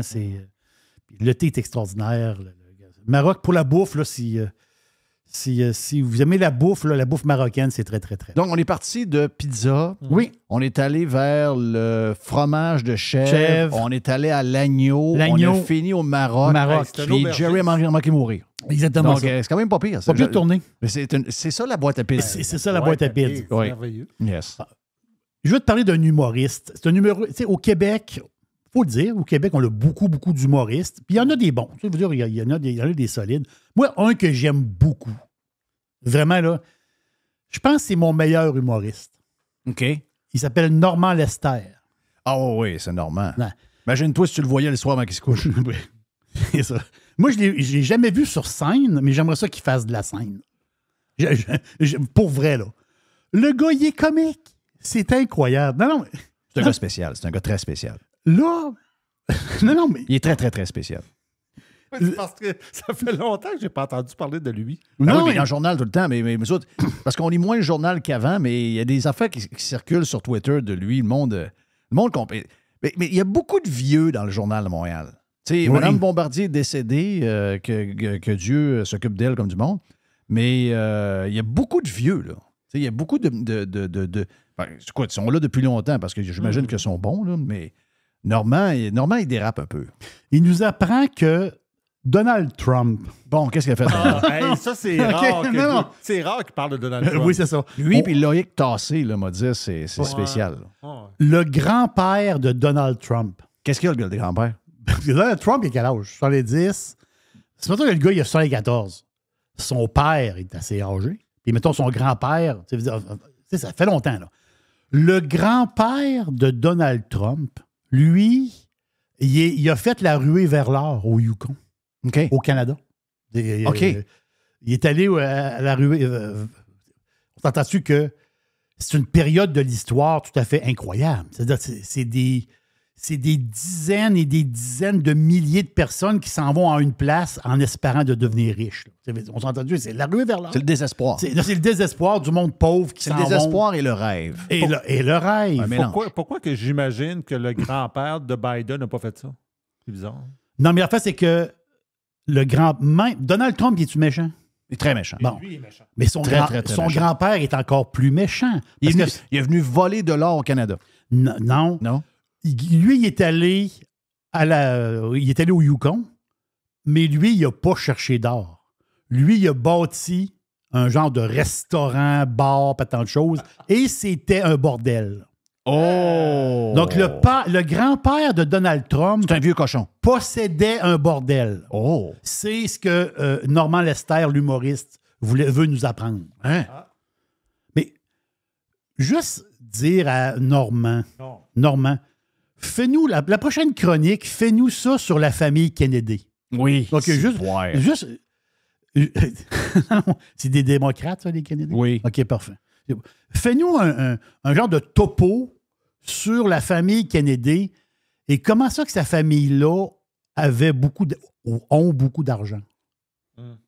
Ben, les Kennedy sont venus riches, le bonhomme Kennedy du temps. C'est quand il y a eu la prohibition aux États-Unis. Lui, il faisait de l'importation illégale d'alcool et la vente illégale d'alcool. Mais les Kennedy sont venus riches de même. Ils sont venus riches de même. Ils sont venus riches avec, autrement dit, d'une manière illégale. Là, tu dis, ouais, mais Jerry, dans le temps, il y avait de l'alcool au Canada, puis aux États-Unis, il n'y en avait pas, puis ils passaient le stock par le Canada, puis des affaires de Boston, puis de patente. Quand même, les Kennedy sont venus riches. On s'entend-tu qu'ils n'ont pas payé ben d'impôts sur l'alcool? Parce qu'on les Canadiens sont venus riches dans l'illégalité. Ben oui. C'était des. C'est comme ça, là. Ben oui. Donc, si le grand-père de Donald Trump avait un bordel au Yukon, Si tu compares avec les Kennedy, c'est rien. ça fait quoi? Tu compares avec les Kennedy, c'est absolument rien. Mais ça fait rien. Ça fait rien. Trump a fait virer fou beaucoup de monde. Là. Tu sais, à un moment donné, vous ne pouvez pas traiter le gars de fou et de malade et vous-même, vous êtes plus fou et plus malade que lui. Tu sais, je veux dire, l'équilibre, là, c'est important. Là. Je veux dire, moi, Biden, il me tombe ses nerfs. Là. Il est très douteux, Biden. Puis il est encore plus douteux qu'il était il y a 2 mois. Là. On commence à voir que c'est 30, 35, 40 millions de dollars là, qui a été transigé avec des pays étrangers pour toutes sortes de services, puis que l'entremetteur, c'était le drogué, là. Son fils. Oui. Mais, je veux dire... Hunter. Je ne passe pas mon temps là, à haïr... j'aime pas beaucoup Justin Trudeau, je peux vous le dire. Là. Mais Justin Trudeau, j'en ai parlé 5 minutes dans la journée, ça finit là. J'aime pas beaucoup François Legault. Je peux vous le dire que j'aime pas pantoute François Legault. Mais François Legault, là, à la fin de la journée aussi, si j'ai parlé de lui 2 minutes et quart, ça finit là. Tu sais, l'équilibre... Dans tout ce qu'on fait, tout ce qu'on pense, tout ce qu'on est, l'équilibre, c'est ce qu'il y a de plus dur à avoir. Mais je veux dire, à un moment donné, sacrément, ils n'ont pas des boss, ces gens-là. Il n'y a pas un gars qui s'appelle PKP qui est en train de prendre le contrôle ou essayer de prendre le contrôle de tous ses business parce qu'il voit qu'il est en train de l'échapper, pas à peu près. Bien, commence à te poser la question. Il y a beaucoup de gens complètement déséquilibrés qui écrivent dans le journal. Là. C'est tous des gens qui ont perdu les pédales avec Trump et ont perdu les pédales pendant la COVID. À un moment donné, un petit ménage, ça peut faire du bien. Là. On peut repartir à zéro à un moment donné. Là. On peut repartir avec du sang neuf. Bon, ils vont engager rien que du monde qui parle de climat, là, mais en tout cas, peut-être que ça va changer les affaires de... Le climat, c'est une autre affaire aussi. Là. Il y a plusieurs personnes sur le climat qui sont en train de complètement devenir débiles, là. Anxieux, débiles, apeurés, tout ce que vous voulez. À un moment donné, tu sais... chill out. Take it easy. La tune des Eagles. Take it easy. Tu sais, chill out. Tu sais, après ça nous traite de tout et non. Les extrémistes de droite, les conspirationnistes, les pirates, les crinqués, Elle m'a dit de quoi? Après moi, je regarde la gang alentour de moi. C'est pas mal du monde qui aime vivre. Là. Manger des bons steaks, prendre une bonne bière, une bonne coupe de vin, un bon ci, un bon ça. C'est du monde qui aime avoir du plaisir encore. Eux autres, ils n'ont plus de fun, ce gang-là que tu me parles. Là. Ils sont vraiment, vraiment crinqués. Trudeau dans la boîte à pizza, mon ami Jerry. Tu parlais de Trudeau, justement. Ça, c'est Justin, mais son père. C'est un flash que j'ai comme ça. Là. C'est un flash. Puis à un moment donné, j'ai vu une photo passer sur Facebook. Tu sais, Facebook, c'est pas drôle. Puis c'est Pierre Elliott Trudeau. C'est une photo de 1980. Pierre Elliott Trudeau avait quel âge à ce moment-là? Parce qu'il a toujours eu l'air vieux. Là. Il a toujours eu l'air vieux. Puis il avait l'air de À 30 ans, il avait l'air de 50, puis à 60, il avait l'air de 50. Ouais, Tu sais, ces gens-là qui ont ce look-là, ils ont toujours l'air vieux. Ils ont l'air vieux plus de bonheur. On dirait qu'à un moment donné, ils arrêtent de vieillir parce qu'ils sont comme pareils. Donc, Trudeau, il est né en 1919. Oh, quand même. Donc, et ça, c'est en quelle année, la photo? En 80. C'est en 80. Donc, il avait déjà 60 ans. Là. Oui, c'est ça l'affaire. Là. Il était vieux. OK, il était vieux, lui. Il était vieux. Oui, il était vieux. 1980. Mais l'affaire, c'est que la photo, tu vois Pierre-Éliott Trudeau, puis la photo, Avec une belle jeune fille. Oui, mais l'affaire, c'est que l'histoire de la photo, c'était cette fille-là, elle s'appelle Susan Perry. C'est la mère de Matthew Perry, le Oui. gars de Friends. Exact. Ah, oui, oui. Dans le livre, Matthew Perry parle de sa jeunesse Tu n'avais parlé. avec Justin Trudeau, puis Matthew Perry aimait crisser des claques à la gueule à Justin. C'est ce que je me rappelle du livre. Oui. Donc, ils ont été élevés un peu ensemble parce que sa mère travaillait pour son père. Il était très, très, très proche. Bien, très proche. Puis là, j'ai eu un flash. Quand j'ai vu la photo que tu m'as montrée, je l'ai vue à photo. La fille, là, elle doit avoir à peu près 20-22 ans. Puis ça, c'est un des grands mystères.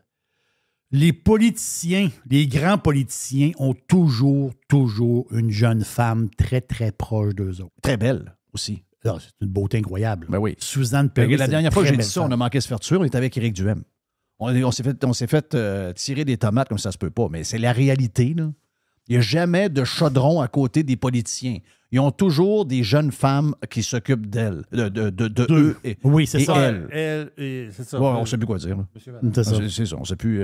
Mais c'est le même. Mais je la vois, la photo, là, mais elle a de l'argent dans tabarouette Ah à non, côté t'es de jeune. lui. Mhm. Mais là, est-ce que Matthew Perry, à mon âge, es-tu capable de me dire l'âge de Matthew Perry?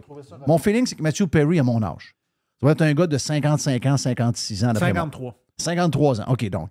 Ça veut dire qu'elle, à ce moment-là, en 1960, elle n'a pas encore Matthew Perry. Non. Non. Non, elle a pas. Non, c'est sûr. Moi, je dis qu'elle. Non, moi, je dis qu'elle n'est pas. Moi, je dis qu'elle n'a même pas de chum. Là.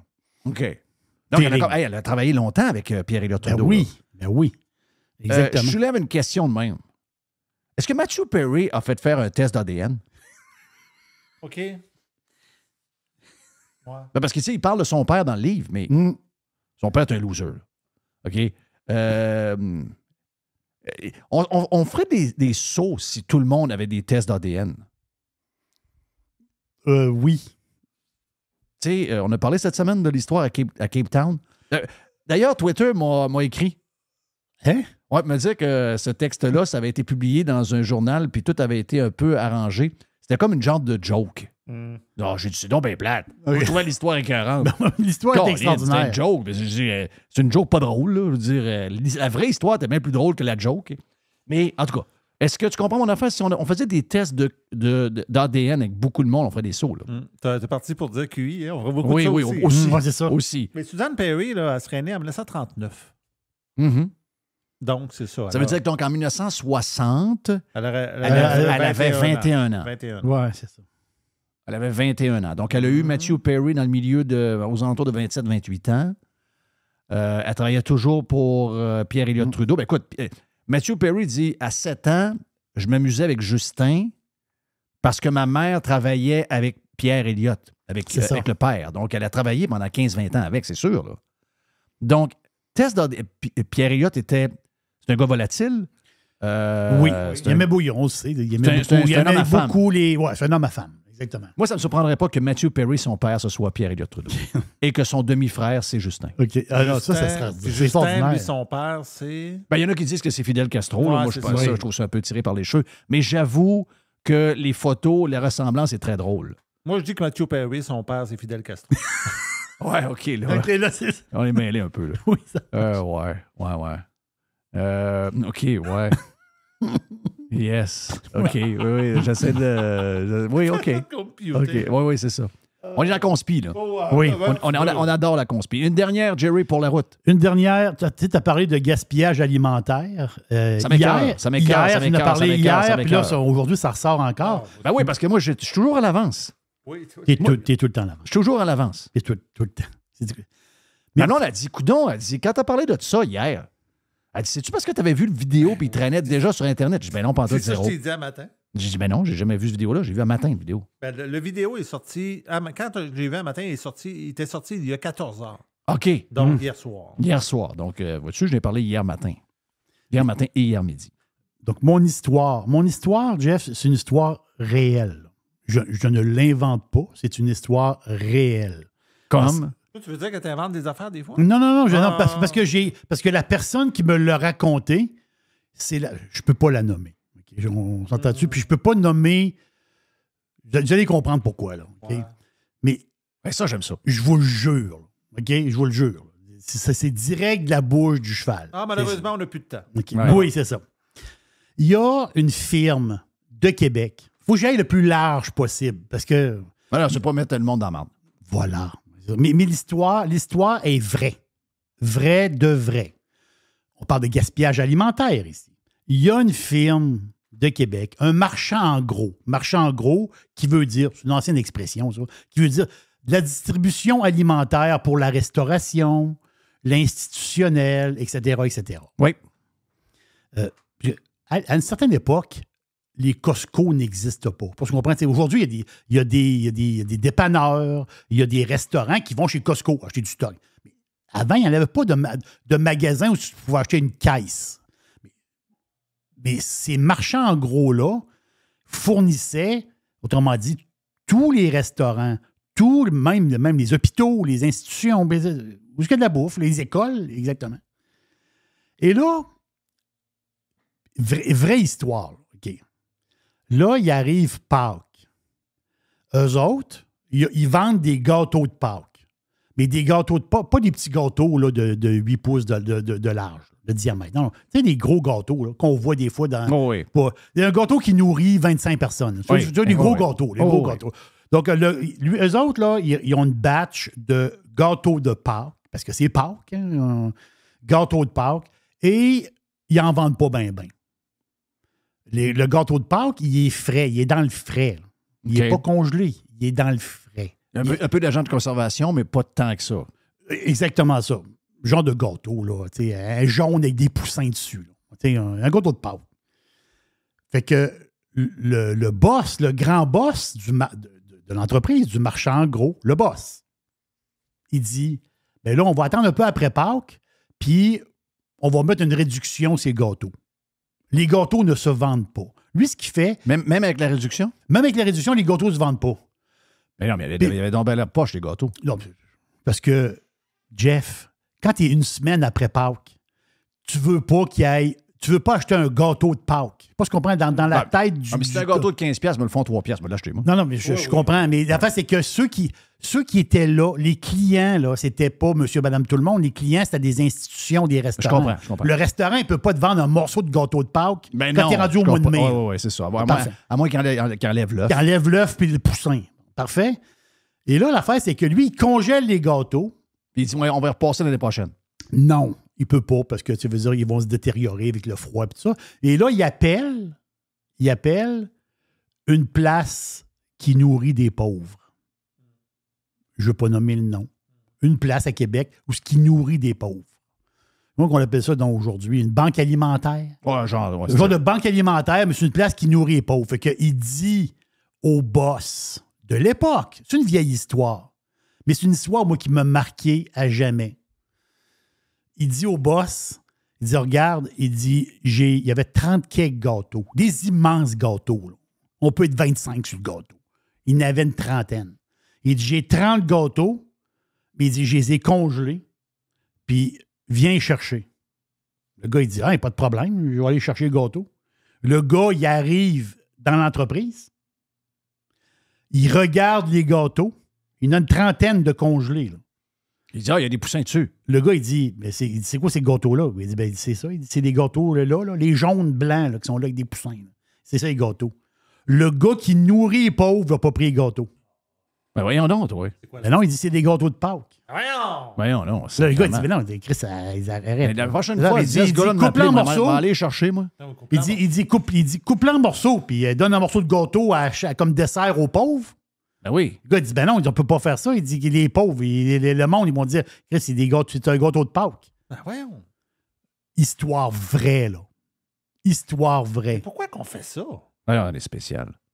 On est très... Le gars, il a pris les gâteaux, il les a sacrés dans le container. Ouais. Donc, ça règle pas mon affaire, là. C'est l'Empire, là. Fait que ça date pas d'hier non plus. Non, ça date pas d'hier. Ça date pas d'hier. Belle histoire, ça. Vraie histoire. Quel raconteur, notre chum Jerry. Ouais. Hey, on s'en va vers genre de salut, là, avec un genre de placotage de fin de semaine. Là. Tiens-toi, on va faire ça après. La pause qui suit sur Radio Pirate Live en ce vendredi midi. Yes, sir. Jeff Fillion. .com. Fresh. 100%. 100% pirate. Radio Pirate. Radio Pirate. Radio Pirate. Là, faut que tu me racontes l'histoire de Max Truman que tu m'as envoyé dans le channel, mon ami Mr. White. Qu'est-ce qui est arrivé à notre chum Max? Est-ce que je comprends qu'il y a à répétition des pannes de courant dans son coin et qu'il appelle le service d'Hydro-Québec, parce que là, ça fait depuis 4 heures ce matin, je pense, qu'ils sont en panne électrique. Et encore une fois, ils vont perdre probablement la nourriture. C'est pas la première fois que ça arrive, de ce que je comprends. Et là, on leur dit, chez Hydro-Québec, on ne sait pas trop quand est-ce qu'on va vous leur donner. On manque de main-d'œuvre et c'est aussi de la faute des changements climatiques. Et des feux de forêt. Ben voyons donc, c'est quoi? Ça a le dos large. Hein? Ah non, c'est rendu de même, là. Ben lui, il dit qu'il est en communication avec Hydro depuis des mois. Fait que lui, ça ne date pas. Il ne vient pas d'avoir un problème électrique. Là. Non, de ce que je comprends, il y a des pannes très récurrentes dans le coin où il est. Fait que là, il dit que c'est la 5e panne de plus de 4 heures. Pense à ça. Là. Wow.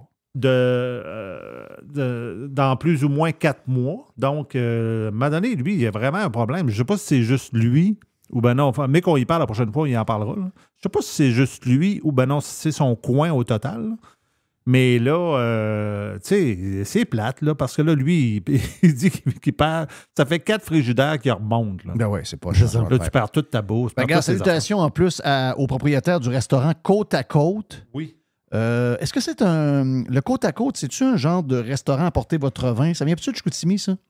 Je pense que ça vient de. Il y en a un sur la Rive-Sud, il y en a un sur la. Je pense que c'est un genre de restaurant steakhouse où tu apportes ton vin. C'est très populaire, si je ne me trompe pas. En tout cas, c'est un restaurant à Le Bourgneuf.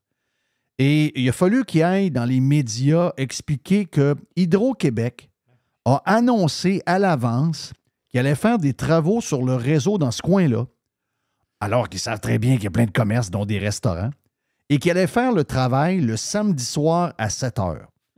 Et je vais vous dire, là, il n'y a pas une tonne de restaurants que les réservations sont bourrées. On sait que le prix de la bouffe, bien, ce restaurant-là, ça marche bien. Probablement que les gens trouvent qu'ils en ont pour leur argent. Je ne connais pas. Mais c'est un restaurant que le samedi soir était 2 tablés, bien plein. Ça représente 15 000 $ de revenus. Ben oui. Et Hydro-Québec, il a dit, ouais, ben là, tu ne pourras pas faire de la bouffe samedi soir parce que faut qu'on fasse des travaux. Sais-tu quoi? S'il ne fait pas beau, on va le faire le lendemain. Ouais. Fait que donc, son samedi soir et son dimanche soir. Donc, prends pas de réservation non plus dimanche, parce que si jamais il ne fait pas beau samedi, on va le faire dimanche. Mais là le gars... C'est du bon? Non, c'est incroyable. Ça n'a pas de sens. C'est incroyable. Ce que la COVID a amené chez les politiciens et la machine, c'est un manque de cœur, un manque d'empathie, un pouvoir incroyable de faire tout ce qu'ils veulent. C'est pas possible. Et bien là, finalement, il a brassé un peu. Et là, ben, Hydro-Québec, on dit « OK, ouais, on a lu les affaires, là. On va te donner un break. » Finalement, au lieu de 19h, ça va être 21h. Donc là, au lieu d'avoir 2 tablés, il va y avoir une tablée. Une tablée seulement. Et encore une fois, s'il ne fait pas beau, ce ne sera pas samedi, ça va être dimanche. Donc, salutations au propriétaire du restaurant Côte à Côte, Le Bourgneuf, qui s'est débattu face à Hydro-Québec parce qu'on le sait que c'est pas facile. Puis, félicitations également, puis salutations à notre chum Max Truman, qui, contrairement à d'autres Québécois, ne se laisse pas bourrer par cette gang-là, qui nous pile d'en face sans trop de problèmes, sans gêne. Ah ouais, donc. Hey, j'ai une étude pour toi, OK? C'est pas une étude canadienne, c'est une étude américaine, mais est-ce que, Jerry, je sais que tu joues moins au golf que tu as joué avant, tu jouais énormément au golf. Je jouais beaucoup au golf. Est-ce que tu prenais de la bière ou des verres, des drinks en jouant au golf? Pour vrai, là, non. Oh. Non. Non? Ben voyons. Non, je prenais une bière. J'aime ça prendre une bière après, mais j'avais jamais de bière dans le cart. Moi, dans une autre vie, où ce que j'avais une vie un peu plus olé-olé, avec des chums, on a régulièrement joué au golf, surtout les fins de semaine, puis on sortait de là, puis on était pas mal éméchés. Tu sais? Je vais te dire pourquoi. Parce que moi, quand je finissais ma ronde de golf, 2 heures après, j'étais dans une cuisine de restaurant. Je comprends. Il fallait que je travaillais 7 jours par semaine. Exact, je comprends très bien. Voyage de golf, j'en ai fait plusieurs avec beaucoup de monde, avec beaucoup de chums. Ce qu'on faisait souvent, je ne sais pas comment on faisait, là, regarde, aujourd'hui, j'essaie de penser à ça, on était des malades dans la tête. On jouait 2 18 trous par jour et le premier était le matin, on allait manger avec un burger, avec une bouteille de vin, on jouait un deuxième 18, on amenait des petites glacières avec des petites patentes dans la glace et on faisait un genre de baseball dans la deuxième game. Et on sortait de là avec une première marée assez solide, là, on va dire. On était assez solide. Donc, mais comme toi, maintenant, de temps en temps, je vais prendre une bière, mais je veux dire, en général, je ne prends plus un verre tant que ça, donc ça ne m'arrive pas bien. Mais voici les endroits aux États-Unis. Je n'ai pas le Canada. J'aurais aimé avoir les provinces canadiennes, mais j'aimerais ça savoir où on se situe au Québec et les autres provinces. J'ai comme l'impression que l'Alberta serait probablement numéro 1 si on faisait le même sondage. Mais combien de drinks buvez-vous pendant une ronde de golf? Je vous donne une idée. En moyenne, là, si je prends dans les derniers, la Georgie, c'est 3,5 verres. Parce que moi, j'ai déjà vu, tu vas en Arizona, là, j'ai déjà vu ça. J'ai déjà vu des gars, tu joues en Arizona, mais bon, il fait chaud. Il fait chaud, les gars arrivent équipés, souvent ils ont leur propre carte de golf. Ils ont une bouteille de Jack Daniels, ils ont de la glace, ils ont des patentes, ils ont un genre de boombox, ils ont de la musique. Là, c'est très spécial. Nous autres, on est plus pognés un peu. Nous autres, on est un des... On est probablement... Tu sais, on a toujours pensé qu'on était les plus de parties sur la Terre. Plus on a voyagé, plus on a découvert que finalement, on était assez tranquille si on compare à d'autres. Donc, la Georgie, le Minnesota, c'est 3,5 drinks par ronde. Regarde, je vous donne un exemple de ça. Après ça, tu as Hawaï, la Caroline du Sud, le Wisconsin... Tu as le Kentucky, le Michigan, le New Jersey, sont aux alentours de 3,6, 3,7 verres. Je m'en vais en haut, là, on va sauter par en haut. Là, on franchit le 4 verres par ronde. Tu as l'Arizona, l'Alabama, le Colorado. Et finalement, les plus alcooliques sur un terrain de golf, il y a 2 États. Oh, oui. Donc, 4,6 drinks et 4,8, presque 5 drinks par ronde. Texas, numéro 2. Et Floride, numéro 1. J'étais sûr que la Floride était numéro 1. Maudit DeSantis à la marre de maudit dangereux. Ben oui. T'as une bière aux 3 trous, là. Est-ce que vous pensez que c'est un... Est-ce que vous pensez... C'est un lien là, avec l'histoire de la COVID. Ça a été quoi les 2 États qui ont débarqué de la COVID du train? C'est la Floride en premier, suivi du Texas. Est-ce que vous pensez que ça a un lien? Ben oui, ça a un lien. Ben oui, ça a un lien, sacrement. Mais tu sais, à un moment donné... Tu sais, quand tu veux vivre un peu, tu vois... Voilà, le plaisir, il est... la vie, là, c'est le fun aussi, là. Ben oui, c'est sûr que c'est le fun. La vie, c'est le fun. Là. Ben, mais-en. Petites affaires vite. Oui, j'ai encore quelques petites minutes vite. On appelle les Québécois qui sont à Hawaï pour leur demander s'ils ont peur. Il y en a une qui a répondu « oui, je suis très stressé, je vois de la boucane. » Donc, on lui souhaite la meilleure des chances. J'espère qu'elle va survivre. Et article de... J'ai pas trouvé l'article original, mais article de ce matin de Mario Dumont sur les Québécois et l'argent. Et Mario Dumont vient de se rendre compte que finalement, le plus drôle, c'est que ils ont fait une enquête. C'est la firme Welcome Spaces qui a fait pour... Il semblerait que l'article est disponible dans le Journal de Montréal, quelque part, je ne l'ai pas trouvé. Mais on a fait une étude avec les gens, puis on a vu qu'à partir de 45 ans et moins, les gens, quand on leur parle d'argent, ils n'ont aucune idée de ce qui se passe. Les Québécois de 45 ans et moins sont complètement des dummies quand on leur parle de finances. Mais tu sais, c'est des affaires de base, là. Des affaires tu sais, les taxes, les taux d'intérêt, comment une carte de crédit fonctionne, l'hypothèque, l'inflation. Ils n'ont aucune crise d'idée.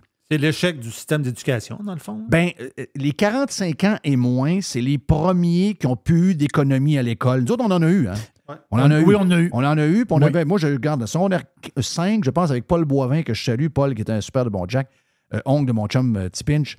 Il était très bon. Il nous expliquait bien des affaires. Puis d'après moi, il sortait beaucoup du programme. Puis on a compris bien les choses.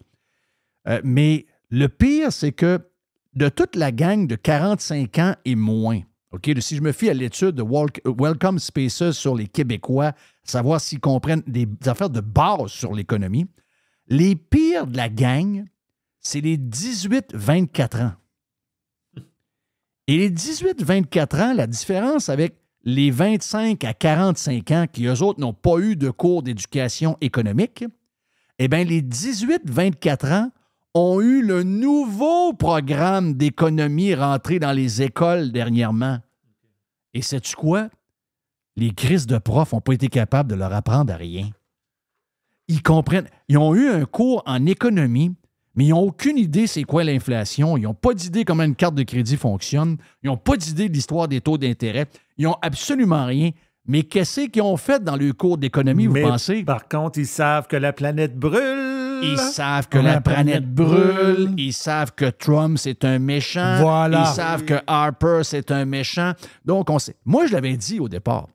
J'avais dit, l'idée des cours d'économie, c'est une idée qui est très importante dans Patente d'éducation, mais mettez des Yann Sénéchal, invitez des gens à donner des cours, laissez jamais ça dans les mains des profs d'aujourd'hui. C'est toutes des crises de communistes dangereux, puis ils vont scraper nos jeunes.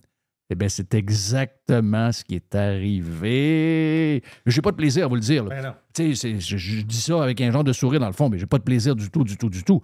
Parce que, justement, ces gens-là vont devoir voter, on va devoir leur expliquer des patentes, on va devoir... Ils ne comprennent rien à des patentes de base sur l'économie. Il faut que les parents embarquent dans ce temps-là. Mais là. c'est tous des jeunes qui ont peur que la planète explose. Non, c'est l'enfer. Oui, tu as raison. Il faut que... Les parents prennent la relève. Ah oui, il faut que les parents step up là-dedans. T'as pas le choix, là.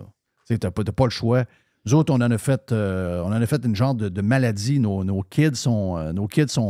Je suis vraiment fier de nos kids. Quand je compare à ça, 18-24 ans, ils ne comprennent rien. T'sais, moi, ma fille est en finance, ma plus vieille, mon autre est très allumée, ses patentes, elle va dire très, très, très allumée. D'ailleurs, hier, on a eu une discussion. J'ai dit là, Spotify m'a envoyé une augmentation d'une pièce par mois. Oui. J'ai dit, on split à la gang. Là, ma blonde, elle pète des coches dans ce temps-là. Là, t'es pas en train de demander de l'argent à tes enfants qui sont à l'école. Je dis, oui, je leur demande de l'argent. J'ai dit, moi, je payais 50$ par semaine de pension. Oui. On avait un salaire minimum de 4$. J'ai dit, c'est toujours bien normal. Donc là, hier, ils m'ont même payé en US. Il y avait ils m'ont payé une couple de mois. Ils ont dit, regarde, dans l'augmentation, on va payer. Donc hier, j'ai eu des 1$. Okay. Parce que Spotify m'a avisé. Je suis rentré sur Spotify, ils ont dit, tu sais, j'ai le forfait familial. Ils ont dit, c'est plus 15,99, c'est 16,99. Donc hier, au souper, je colle toujours des soupers de famille. J'ai dit, réunion de famille. Là, ils sont là. Oh non, pas encore une histoire d'argent. Je dis, oui. Là, Spotify a augmenté d'une pièce. Donc, j'ai dit là, à date, je paye tout le compte Spotify, mais je dis là, la pièce, je ne la prends pas. Tiger ne paye pas. Là. Tiger ne paye pas. Non, il paye pas. J'ai dit, moi, je prends le 15,99, c'est moi qui le payais, que je le supportais. Mais la pièce, c'est fini. J'ai dit là, la pièce, je ne la prends pas. Donc, hier matin, sur le comptoir, le monde a dit, pourquoi il y a une quinzaine de pièces sur le comptoir? Ah, j'ai dit, c'est l'augmentation de la prochaine année de Spotify. Elle dit, t'as pas fait ça, là? J'ai dit, oui. Elle a dit, en plus, ils m'ont payé en US. J'ai dit, oui, ils m'ont payé en US. J'ai dit, garde. Non, mais c'est pas pire, ça. Oui, c'est bon. Ce bout-là est bon. Ils m'ont payé en US. J'ai dit, non.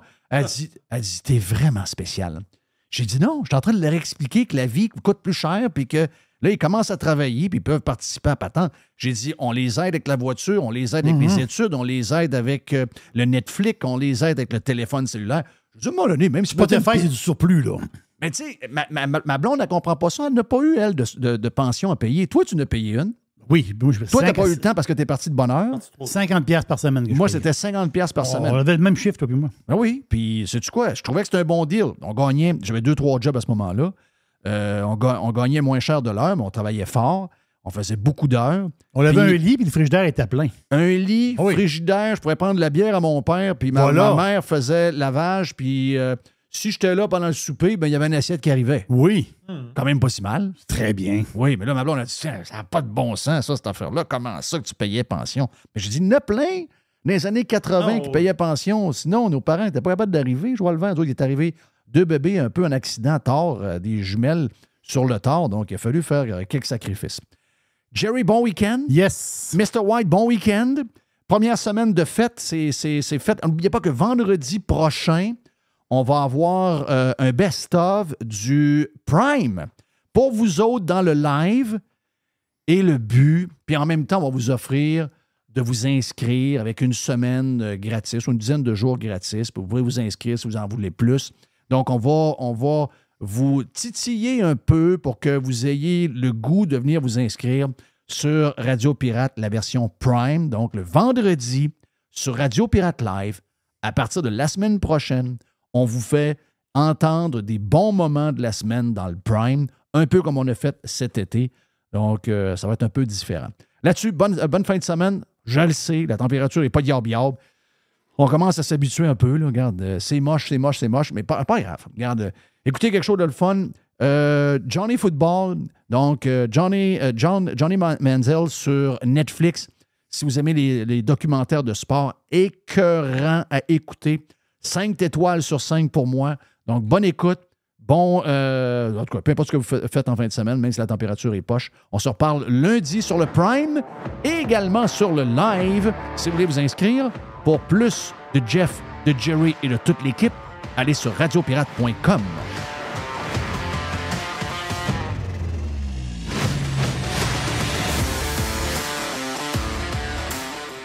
I love it. Radiopirate.com. Radio Pirate.